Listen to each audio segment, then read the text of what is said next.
Hello guys, welcome to resource Adda. हमारा fundamental rights के ऊपर ये तीसरा लेक्चर है।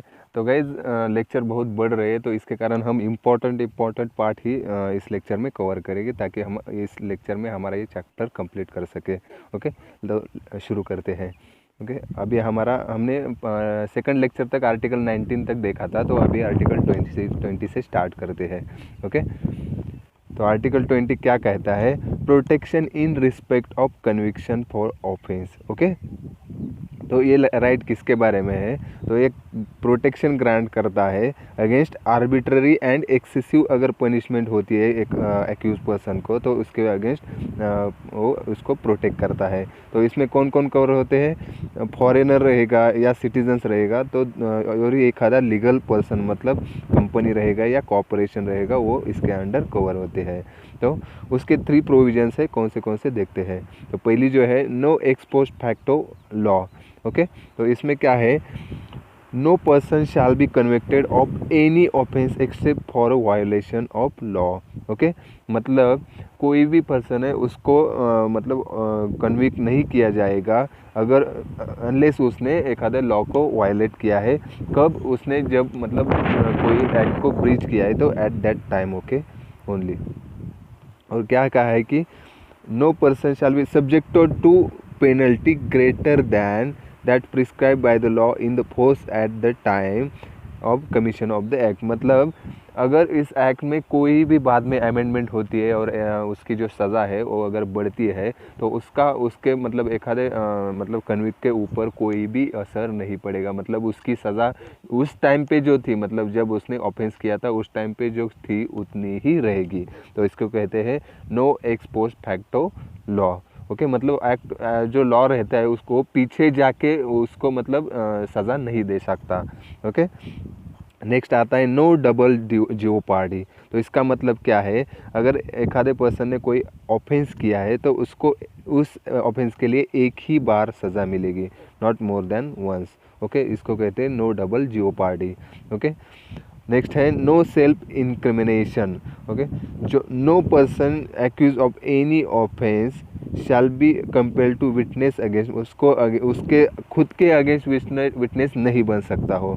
ओके, तो जो पहला था हम क्या था? X post facto law. तो इसके बारे में देखते हैं। वो क्या करता है? पेनल्टी रिट्रोस्पेक्टिवली, मतलब पीछे जाके पेनल्टी इम्पोज नहीं कर सकता। ये आर्टिकल 20 में बताया गया है। ओके, प्रोहिबिट किया है। ओके, तो ये जो लिमिटेशन है वो सिर्फ क्रिमिनल लॉज के ऊपर ही डिपेंड है। मतलब जो एक्स पोस्ट फैक्टो लॉ जो दिया है आर्टिकल 20 में, तो वो सिर्फ क्रिमिनल लॉ को ही लागू है, ना कि सिविल या टैक्स लॉ रहेगा तो उसको ये लागू नहीं रहेंगे। ओके, तो ex post facto law criminal law and not the trial thereof, मतलब ये मैंने बताया कि क्रिमिनल लॉ की ही वो लागू रहता है। ओके, तो जो फाइनली जो प्रोटेक्शन रहता है under this provision can not be claim in case, मतलब प्रिवेंटिव डिटेंशन भी रहेगा तो उसको भी ये लागू नहीं रहेगा। ओके, जो डबल जियोपार्डी दिया है, प्रोटेक्शन अगेंस्ट डबल जियोपार्डी, तो ये किसके प्रोसीडिंग अगर कोर्ट ऑफ लॉ या जुडिशियल ट्रिब्यूनल के सामने होगी तभी ये भी डबल जियोपार्डी का जो कंपोनेंट है आर्टिकल 20 का वो लागू रहेगा। ओके, मतलब अगर डिपार्टमेंटल या एडमिनिस्ट्रेटिव अथॉरिटी के सामने अगर प्रोसीडिंग रहेगी तो उसके सामने ये लागू नहीं रहेगा। Okay, protection against self incrimination, उसमें क्या आता है? डॉक्यूमेंट अगर ओरल या डॉक्यूमेंट्री एविडेंस रहेगा, उन दोनों में ये एक्सटेंड होता है। ओके, लेकिन ये एक्सटेंड कहाँ नहीं होता? जो कंपलसरी प्रोडक्शन मटेरियल, एक आधा मटेरियल इन्वॉल्व होता है ऑफेंस में, तो उसको ये लागू नहीं रहता। ओके, और थंब इम्प्रेशन रहेंगे या सिग्नेचर रहेगा, ब्लड स्पेसिमन रहेगा, तो वो उसको कंपलसरी देने पड़ेंगे। ओके, इसमें ये लागू नहीं रहेगा। ओके, कंपलसरी अगर उसको बॉडी एग्जिबिट करनी पड़ेगी, उसके यहाँ भी वो लागू नहीं रहेगा। और यहाँ भी मतलब ये सेल्फ इंक्रिमिनेशन का जो कंसेप्ट है वो सिर्फ क्रिमिनल प्रोसीडिंग को ही लागू रहेगा। ओके, तो याद रखिएगा आर्टिकल 20 जो है वो सिर्फ क्रिमिनल प्रोसीडिंग के बारे में ही लागू रहेगा, ना कि सिविल प्रोसीडिंग में। ओके। बाद में आता है most important, protection of life and personal liberty. ये कौन से आर्टिकल के अंडर आता है? आर्टिकल 21। ओके। तो ये क्या कहता है? नो पर्सन, कोई भी पर्सन उसको उसकी लाइफ या पर्सनल लिबर्टी से डिप्राइव नहीं किया जा सकता except procedure established by law. Okay. और ये जो लॉ है वो सिटीज़न या नॉन सिटीज़न दोनों को ही लागू रहेगा। ओके। जो गोपालन केस थी फेमस 1950 में आई तो सुप्रीम कोर्ट ने क्या कहा था? उसका 21 का इंटरप्रिटेशन, नैरो इंटरप्रिटेशन दिया था। तो उन्होंने क्या कहा था कि ये जो आर्टिकल 21 है वो only against arbitrary executive action के अगेंस्ट है, ना कि आर्बिट्ररी लेजिस्लेटिव एक्शन। तो हम आर्टिकल 21 को हटा सकते हैं बाय लेजिस्लेशन, ये कहा था गोपालन केस में सुप्रीम कोर्ट ने। ओके। तो यहाँ पे उन्होंने एक्सप्रेशन क्यों बताया उन्होंने ऐसा कि प्रोसीजर, हमारा जो प्रोसीजर एस्टेब्लिश बाय लॉ जो है, ओके, कॉन्स्टिट्यूशन का, तो उसके तहत उन्होंने ये कहा था। ओके। तो ये इसका जो आर्टिकल 21 हमारा है वो ड्यू प्रोसेस ऑफ लॉ जो है अमेरिकन कॉन्स्टिट्यूशन का, उसके थोड़ा सा डिफरेंट है। ओके। तो ये जो लॉ की वैलिडिटी रहेगी, अगर कोई लॉ बनाए आर्टिकल 21 के अगेंस्ट, तो उसको क्वेश्चन नहीं किया सकता ऑन द ग्राउंड ऑफ उसके अनरीजनेबलनेस या अनफेयर होने के कारण।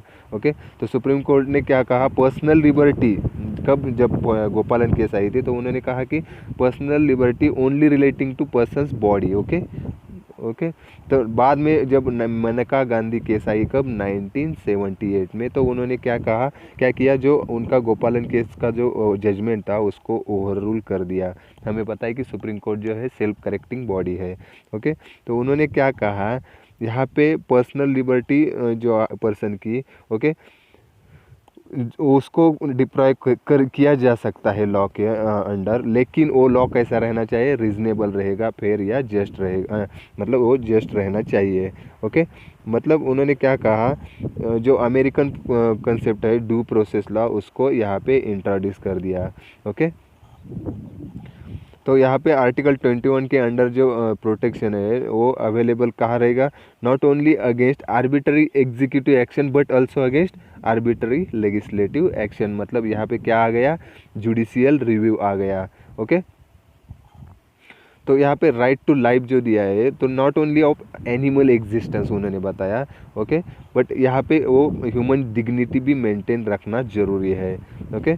तो हम इसमें क्या हो गया? आर्टिकल 21 में उन्होंने पर्सनल लिबर्टी या ह्यूमन डिग्निटी मेंटेन करने के जो, मतलब ह्यूमन की लाइफ जो है मीनिंगफुल होनी चाहिए, इसके कारण उन्होंने बहुत सारे मतलब राइट्स ऐड कर दिए मेनका गांधी केस के बाद। तो कौन से ये उसके उसमें से कुछ देखते हैं हम।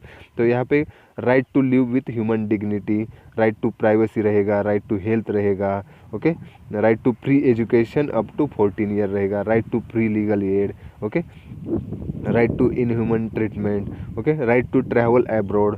यहाँ पे जो राइट टू ट्रैवल अब्रॉड है वो आर्टिकल 21 ये कवर करता है, लेकिन right to travel in country, मतलब इनसाइड कंट्री जो रहेगा वो आर्टिकल 19 कवर करेगा, ये हमने देखा है। ओके।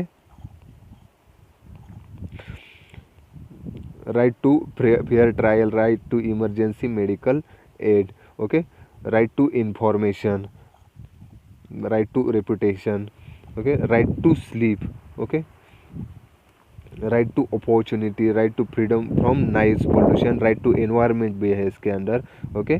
तो ये बहुत सारे, मतलब टोटल 35 नए राइट्स ऐड कर दिए आर्टिकल 21 में। ओके। बाद में आता है राइट टू एजुकेशन, ये किसके अंडर आता है? Article 21A। ओके। तो यहाँ पे क्या कहा? स्टेट्स को प्रोवाइड करना पड़ेगा free and compulsory education to children up to, मतलब 6 to 14 ईयर के बीच में जो चिल्ड्रन रहेंगे उनको free and compulsory education provide करना पड़ेगा। ओके।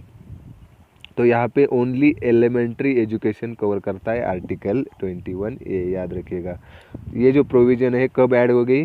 जो हमारा 86 कॉन्स्टिट्यूशनल अमेंडमेंट हुआ था, कब? 2002 में, तब ये कंसेप्ट ऐड कर दी। ओके। जो कंट्री का एम था कि सबको एजुकेशन प्रोवाइड करने का, तो इसके लिए ये अमेंडमेंट की गई थी। ओके, तो यहाँ पे क्या कहा गया है उसको, second revolution in chapter of citizens right कहा गया है उसको। ओके, बाद में इस अमेंडमेंट के थ्रू, जो 86 अमेंडमेंट के थ्रू उन्होंने क्या कर दिया, जो आर्टिकल 45 में जो सब्जेक्ट मैटर था उसको चेंज कर दिया। तो ये डीपीएसपी जो था तो उन्होंने इसको चेंज कर दिया। ओके, क्योंकि उन्होंने इसको फंडामेंटल राइट करने की ज़रूरत क्यों मानी कि यहाँ पे जब वो डीपीएसपी था तो यहाँ पे जुडिशरी इंटरवेन नहीं कर सकती थी। ओके, इसके कारण उन्होंने उसको फंडामेंटल राइट बना दिया। तो उन्होंने क्या कर दिया, सब्जेक्ट मैटर तो आर्टिकल 45 का उसको क्या बना दिया, state shall endeavour to provide early childhood care and education for children until they complete age of, मतलब 6 ईयर के पहले जो चिल्ड्रन रहेगी उनको जो चाइल्डहुड केयर प्रोवाइड करना है तो वो डीपीएस के अंडर डाल दिया। और उन्होंने एक नया फंडामेंटल ड्यूटी भी ऐड कर दिया आर्टिकल 51A के अंडर, 11th फंडामेंटल ड्यूटी। तो उसका क्या मीनिंग वर्ड है, it shall be the duty of every citizen of India to provide opportunity for education to his child और ward between age of 6 to 14। तो हर एक मतलब individual रहेगा उसके मतलब एक ड्यूटी रहेगी कि उसका जो चाइल्ड रहेगा तो उसको एजुकेशन प्रोवाइड करना बिटवीन 6 to 14 ईयर। ओके, बाद में सुप्रीम कोर्ट ने 1993 ने क्या कर दिया, जो फंडामेंटल राइट टू एजुकेशन दिया है प्राइमरी, तो उसको रिकॉग्नाइज कर लिया आर्टिकल 21 के अंडर। ओके, तो यहाँ पे उन्होंने बताया कि जो हमारा हर एक चाइल्ड रहेगा या सिटीजन रहेगा कंट्री का, उसको फ्री एजुकेशन का राइट है। ओके, अंटिल कब 14 ईयर कंप्लीट करने के। उसके बाद उन्हें कहा कि राइट टू एजुकेशन जो है तो ये हमारे स्टेट की इकोनॉमिक कैपेसिटी या डेवलपमेंट रहेगी उसके ऊपर डिपेंड रहेगा।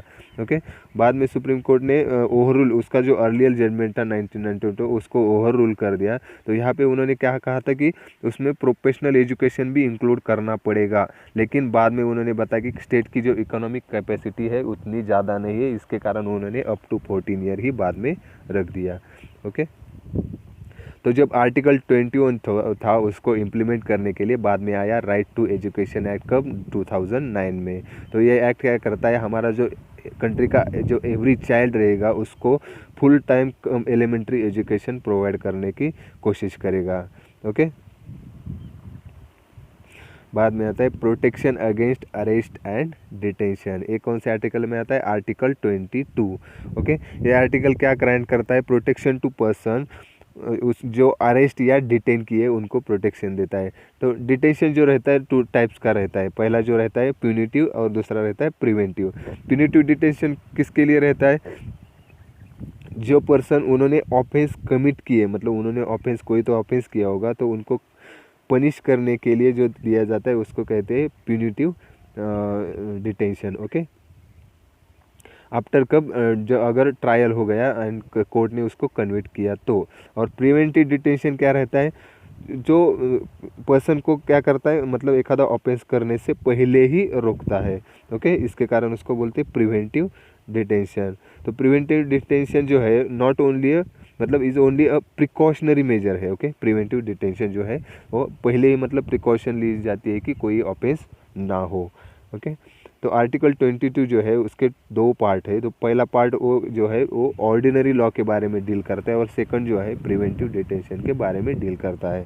ओके, जो पहला पार्ट है जो ऑर्डिनरी लॉ के, उसके बारे में देखते हैं। आर्टिकल 20 में फॉलोइंग राइट्स प्रोवाइड करता है पर्सन को, अगर वो अरेस्ट या डिटेन किया है तो। ओके, ऑर्डिनरी एक्ट के अंदर तो उनको कौन से राइट मिलते हैं, right to be inform of the ground of arrest, मतलब कौन से ग्राउंड पे उसको अरेस्ट किया है, कौन सा कारण है तो उसको बताना पड़ेगा।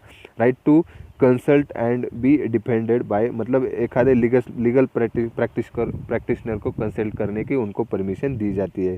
Right to be produce before, magistrate के सामने उसको प्रोड्यूस करना पड़ेगा विद इन 24 आवर, एक मतलब उसमें जर्नी टाइम भी इंक्लूड होना चाहिए। Okay, right to be release after 24 hour, अगर उसको मतलब उसने कोई भी मैजिस्ट्रेट ने नहीं बताया कि उसको डिटेंशन में रखना चाहिए या नहीं, तो अगर उसको बताया तो उसको 24 आवर के बाद उसको रिलीज़ करना पड़ेगा। ओके, ये जो सेफगार्ड है वो नॉट ओनली मतलब हमारे एनिमी एलियंस रहेंगे, मतलब सॉरी ये जो सेफगार्ड आर्टिकल 22 के अंडर जो है वो एनिमी एलियंस रहेंगे तो उनको लागू नहीं रहेंगे। ओके।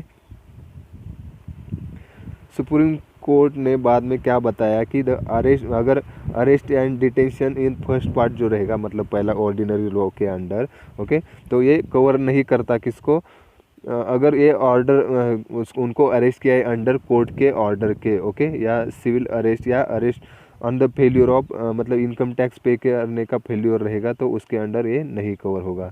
ओके, या कोई एलियन को हम डिपोर्ट कर रहे हैं। ओके, और यहाँ पे याद रखिएगा ये जो है आर्टिकल 22 वो भी क्रिमिनल या क्वासी क्रिमिनल कैरेक्टर का जो ऑफेंस रहेगा तभी लागू रहेगा। ओके, और एक्टिविटी जो रहेगी मतलब जुडिशियल या पब्लिक इंटरेस्ट की रहनी चाहिए।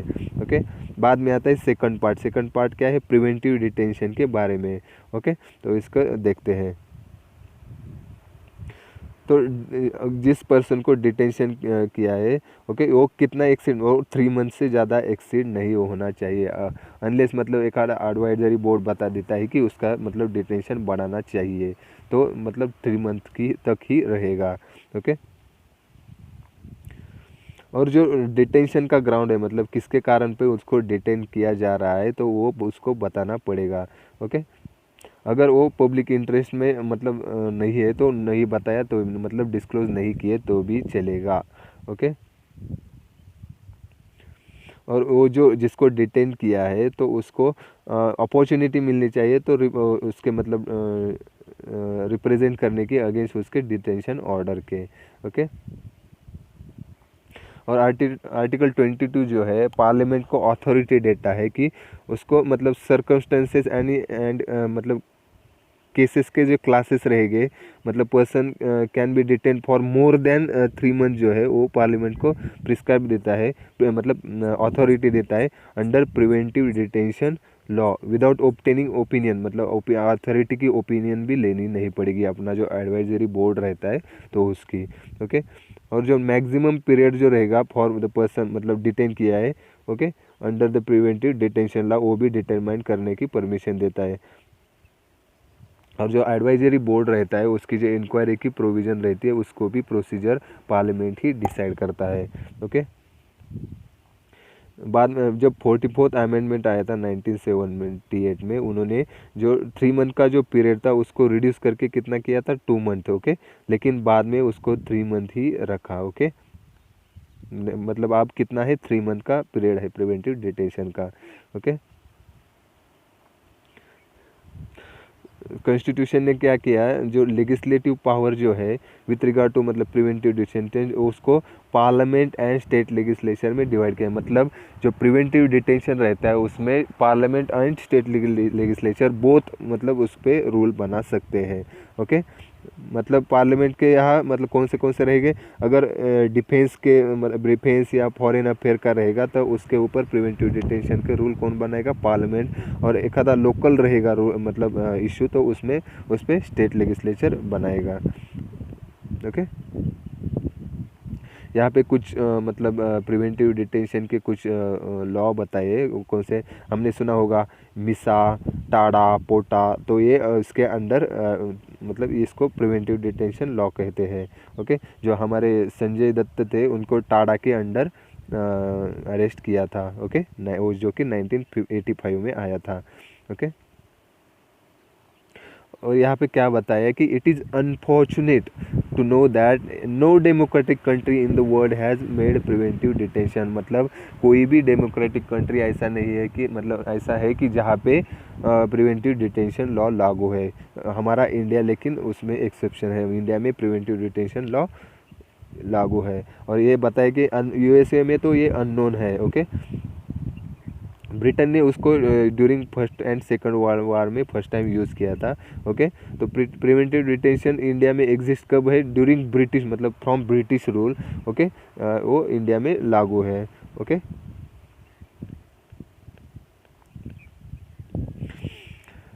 बाद में आता है right against exploitation. Okay, article 23 जो है वो किसके बारे में है, prohibition of traffic in human being and force labour. Okay, मतलब जो हमारे बेगार, हमने सुना होगा बेगार मतलब force labour and other similar form of force labour रहेगा तो उसको प्रोहिबिट करता है। ओके, और अगर उसको कोई भी कॉन्ट्रावेन करता है या अपोज करता है तो वो पनिशेबल रहेगा in accordance with law. Okay, तो ये जो लॉ है बोथ सिटीज़न या नॉन सिटीज़न दोनों को लागू है। ओके, तो ये यहाँ पे ये जो एक्ट है not only against state but also against private individual लागू है। और कौन सा एक्ट है? आर्टिकल 17 भी अगेंस्ट प्राइवेट इंडिविजुअल है। ओके, तो ट्रैफिक इन ह्यूमन बीइंग में क्या क्या इंक्लूड होता है? यहाँ पे अगर मतलब सेल होता है, सेलिंग या बाइंग रहेगा मेन वुमन या चिल्ड्रन का, और ट्रैफिकिंग रहेगा immoral trafficking in woman children. Okay, और प्रोस्टिट्यूशन। ओके, देवदासीज रहेंगे। ओके, या स्लेवरी रहेगा तो ये पनिशेबल है। ओके, इस पे इसके ऊपर पार्लियामेंट ने एक लॉ बनाया था, कौन सा? Immoral traffic prevention act 1956। Okay, तो बेगार का क्या मतलब होता है कि कंपलसरी वर्क विदाउट रिम्यूनरेशन, मतलब उनको काम पे तो रखा जाता है, कंपल्सन रहता है कि आप मतलब उसको काम छोड़ भी नहीं सकते और उनको मतलब पैसा भी नहीं दिया जाता। ओके, और ये इंडिया में मतलब इंडिया में पेक्यूलियर मतलब एक क्या बोलते हैं, यूनिक सिस्टम है इंडिया में। ओके, थी मतलब अभी मतलब ज़्यादा प्लेसेस पे नहीं पाई जाती। ओके, जो लोकल ज़मींदार रहते थे तो वो क्या करते थे, जो गरीब लोग रहते थे उनको खेत में काम पे रखते थे और उनको मतलब पैसा भी नहीं देते थे। ओके, आर्टिकल 22 क्या करता है? प्रोहिबिट करता है कि मतलब सिमिलर मतलब फोर्स लेबर रहेगा या बॉन्डेड लेबर रहेगा तो उनको प्रोहिबिट करता है। और फोर्स लेबर का क्या मीनिंग रहता है कि जो पर्सन रहते हैं उनको कंपेल किया जाता है, मतलब फोर्सफुली उनको उनके विल के अगेंस्ट वर्क करने के लिए रखा जाता है। ओके, तो उस इसको मतलब अपोज करने के लिए या उसको मिटाने के लिए bonded labour system abolition act 1976 आया। बाद में minimum wages act 1948, contract labour act 1970, equal remuneration act 1976, ऐसे एक्ट बनाए गए। ओके, आर्टिकल 22 जो है वो क्या करता है? एक्सेप्शन, इस प्रोविज़न को एक्सेप्शन भी प्रोवाइड करता है। ओके, ये जो है स्टेट को परमिशन देता है कि कंपलसरी सर्विस के लिए वो इम्पोज कर सकता है पब्लिक पे। ओके, जैसे कि मिलिट्री सर्विस रहेगी या सोशल सर्विस रहेगी तो उनको कंपलसरी पार्टिसिपेट करना पड़ेगा। ओके, और यहाँ पे स्टेट पे करने के लिए बाउंड भी नहीं रहेगा। ओके, और यहाँ पे एक ही है कि मतलब स्टेट उसको मतलब डिस्क्रिमिनेट नहीं कर सकता on the basis of religion, race, caste and class. Okay, religion, race, caste and class. Okay, बाद में आता है आर्टिकल 24, वो किसके बारे में? Prohibition of employment of children in factories. Okay, तो जो चिल्ड्रन बिलो एज ऑफ 14 रहेंगे उनको ओके इन एनी फैक्ट्री, मतलब कोई भी फैक्ट्री, माइन या हजार्डस एक्टिविटी रहेगा उनको यहाँ पे उनको काम पे नहीं रखा जा सकता। ओके, लेकिन वो उनका एम्प्लॉयमेंट है वो हार्मलेस या इनोसेंट वर्क रहेगा तो उनके यहाँ वो प्रोहिबिट नहीं कर सकता। तो उसके ऊपर पहला एक्ट कब आया था? Child labour prohibition and regulation act 1986। Okay, most important law है। ओके, तो बाद में employment of children act 1938। Okay, factories act 1948, mines act 1952, merchant shipping act 1958, plantation labour act 1951, motor transport workers act 1951, apprentice act 1961, bidi and cigar worker act 1966। इनके addition में एक नया एक important act बनाया जब 1986 में। ओके, बाद में 1996 में सुप्रीम कोर्ट ने क्या कहा कि एक child labour rehabilitation welfare fund को एस्टेब्लिश किया जाए। ओके, अगर कोई भी एम्प्लॉयर ऑफेंस करता है तो ईच चाइल्ड के लिए उसको 20,000 रुपीज़ पे करने पड़ेंगे। ओके, बाद में एक एक्ट आ गया, commission for protection of childrens act 2005 act को बना दिया गया। ओके। उन्होंने एक नेशनल कमीशन बिठाया and state commission for protection of child right. Okay, कौन से एक्ट के तहत? Protection of child right act 2005। बाद में 2006 में गवर्नमेंट ने चिल्ड्रन की employment domestic as a domestic servant या worker in business establish like hotels रहेंगे, ढाबाज रहेगा, रेस्टोरेंट, शॉप्स, तो उसमें उनको बैन कर दिया। कब? 2006 में। कौन से चिल्ड्रन को? Below 14 year of age. Okay. बाद में 2016 में एक एक्ट आया, क्या था? The child labour prohibition and regulation amendment act 2016। तो यहाँ पे उन्होंने एक्ट का नेम चेंज करके क्या रखा दिया गया? Child and adolescent labour prohibition and regulation act 2016। यहाँ पे मिस्टेक है। Okay.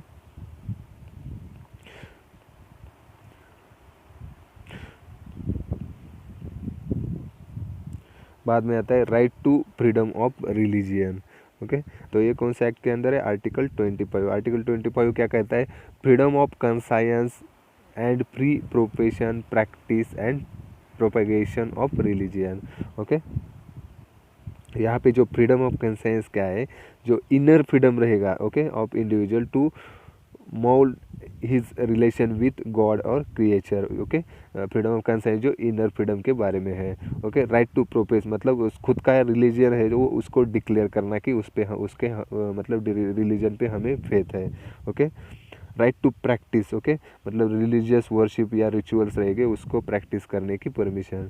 Okay, right to propagate मतलब ट्रांसमिशन एंड डिसेमिनेट मतलब रिलीजन को प्रोपोगेट करना भी इस एक्ट के मतलब इस राइट के अंदर आता है। बट जो राइट टू प्रोपोगेट है वो फ्रीडम ऑफ कंसाइंस को हर्ट नहीं कर सकता। ओके,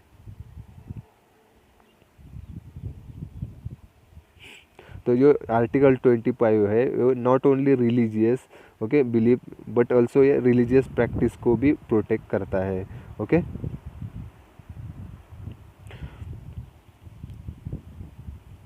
लेकिन ये जो राइट रहेगा उस पर रेस्ट्रिक्शन रहेगी, जैसे कि public order, morality, health, okay, और अदर फंडामेंटल राइट रहेंगे उसको मतलब ध्यान में रखना पड़ेगा। ओके, इसके कारण जो है स्टेट जो है उसको रेगुलेट कर सकता है और मतलब रिस्ट्रिक्ट कर सकता है इकोनॉमिक, फाइनेंशियल, पॉलिटिकल और other secular activity. Okay, social welfare and reform, okay, through open Hindu मतलब रिलीजियस हिंदू जो रिलीजियस इंस्टीट्यूशन रहेगा उनको ओपन रख सकता है सभी क्लासेस के लोगों के लिए। ओके, जो आर्टिकल 25 है इसमें 2 एक्सप्लेनेशन दिए हैं, जैसे कि जो कीर्तन रहता है, ओके, तो ये सिख लोगों का एक प्रोफेशन का तरीका है, मतलब it included in Sikh religious as a profession. Okay, wearing a kirtan. और सेकंड क्या है? हिंदूज मतलब उसमें क्या क्या आएंगे? सिख्स, जैन्स एंड बुद्धिस्ट भी आएंगे। ओके, बाद में आता है आर्टिकल 26। आर्टिकल 26 किसके बारे में? Freedom to manage religious affairs. Okay, तो इसमें क्या क्या आता है? फॉलोइंग राइट्स इंक्लूड होते हैं। कौन से कैसे? Right to establish and maintain institution for religious and charitable purpose. Okay, उसके कोई भी अफेयर रहेंगे तो उसको मैनेज करने के भी परमिशन देती है। ओके, जो मूवेबल या इमूवेबल प्रॉपर्टी रहेगी उसको भी ओन कर सकते हैं। ओके, और उसको एडमिनिस्ट्रेटिव जो प्रॉपर्टी रहेगी उसको एडमिनिस्ट्रेटिव लेकिन in accordance with the law. Okay, जो आर्टिकल 25 जो था वो इंडिविजुअल्स का राइट को प्रोटेक्ट करता है, लेकिन आर्टिकल 26 जो है वो रिलीजियस डिनोमिनेशन रहते हैं उनको राइट प्रोटेक्ट करता है। ओके, मतलब आर्टिकल 26 जो है वो कलेक्टिव फ्रीडम ऑफ रिलीजन को प्रोटेक्ट करता है।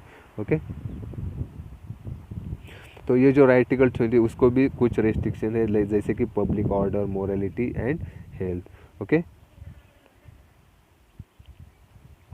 और सुप्रीम कोर्ट ने रूल किया कि जो रिलीजियस डिनोमिनेशन रहेगी उसको 3 कंडीशन को सेटिस्फाई करना पड़ेगा। वो कौन सी? ये जो डिनोमिनेशन रहेगा वो इंडिविजुअल्स का कलेक्शन रहना चाहिए। ओके, और उसका एक कुछ तो बिलीफ रहना चाहिए। ओके, एंड ये जो है एक कॉमन ऑर्गेनाइजेशन रहना चाहिए, ओके, और उसका एक डिस्टिंक्टिव नेम भी रहना चाहिए। तो सुप्रीम कोर्ट ने जो है वो रामकृष्ण मिशन एंड आनंद मार्ग जो थे उसको रिलीजियस डिनोमिनेशन डिक्लेयर कर दिया था, ओके, और औरोबिंदो जो सोसाइटी तो उसको ये रिलीजियस डिनोमिनेशन नहीं है ऐसा डिक्लेयर कर दिया था, ओके। बाद में आता है आर्टिकल 27, ओके। आर्टिकल 27 क्या कहता है? Freedom from taxation for promotion of religion, okay. मतलब कोई भी पर्सन को कंपेल नहीं किया जा सकता कि टैक्स मतलब एक आधा रिलीजन को पर्टिकुलर, ओके, पर्टिकुलर रिलीजन के प्रमोशन के लिए टैक्स पर पे करने के लिए उसको कंपेल नहीं किया जा सकता। इसका क्या मतलब है? स्टेट जो है उसको एक मतलब कोई भी पर्टिकुलर रिलीजन के प्रमोशन के लिए जो टैक्स का पैसा है वो वेस्ट नहीं कर सकता। मतलब वो जो है सभी रिलीजन को प्रमोट कर सकता है, नॉट ना कि एक आधा पर्टिकुलर रिलीजन को, ओके। यहाँ पे दिया है this means that taxes can be use for a promotion और maintenance of all religions, okay. और यहाँ पे जो ये प्रोविज़न है वो किसको, टैक्स को प्रोहिबिट करती है, ना कि फीस को, ओके। मतलब जो रिलीजियस डिनोमिनेशन रहेगी वो मतलब फीस को मतलब लागू कर सकती है, क्योंकि उनको जो है वो सिस्टम को एडमिनिस्टर करना पड़ेगा, ओके। मतलब फीस का पर्पज़ क्या रहता है? तो कंट्रोल, सेक्युलर एडमिनिस्ट्रेशन जो रहेगा रिलीजियस इंस्टीट्यूशन का उसको मेंटेन करने के लिए, ओके। बाद में आता है आर्टिकल 28। आर्टिकल 28 क्या कहता है? Freedom from attending religious instructions, okay. तो यहाँ पे क्या बताया कि कोई भी रिलीजियस इंस्ट्रक्शन नहीं दी जाएगी कौन से एजुकेशनल इंस्टीट्यूशन में जो Holi maintain out by state fund, okay. और मतलब दिस प्रोविज़न है वो अप्लाई नहीं होती कहाँ पे? जो एडमिनिस्टर किए बाय स्टेट ने एडमिनिस्टर की है, बट वो एस्टेब्लिश किए एक आधे ट्रस्ट ने, ओके। अगर कोई ट्रस्ट ने उसको एस्टेब्लिश किया है तो रिलीजियस इंस्ट्रक्शन दी जा सकती है, ओके। अगर एक आधी एजुकेशन इंस्टीट्यूशन है जिसको स्टेट ने रिकग्नाइज किया है और उसको मतलब कुछ तो फंड मिल रहा है स्टेट फंड्स के थ्रू, तो कोई भी पर्सन को उसके रिलीजियस इंस्ट्रक्शन है उसको अटेंड करने का मतलब कोई भी ये नहीं रहेगा, मतलब फोर्स नहीं किया जा सकता, ओके। तो आर्टिकल 28 के अंदर 4 टाइप ऑफ एजुकेशनल इंस्टीट्यूट आते हैं। कौन से? Institution wholly maintain by state, institution administered by state but established under a trust, okay. Institution recognise by state, institution receiving aid from state. तो जो ये जो इंस्टीट्यूशन है institution wholly maintain by state, okay. तो यहाँ पे complete prohibit किया है, ओके, इंस्ट्रक्शंस को, ओके। एंड जो बी जो है मतलब ये institution administered by the state but established under a trust, यहाँ पे परमिट की जाती है रिलीजियस इंस्ट्रक्शन, ओके। और जो बाकी के दो है सी एंड डी, ओके, यहाँ पे वॉलंटरी बेसिस पे मतलब पर्सन्स के ऊपर डिपेंड है, ओके। रिलीजियस इंस्टीट्यूशन को मतलब वो सुन सकते हैं या इंस्ट्रक्शन को सुन सकते हैं या नहीं।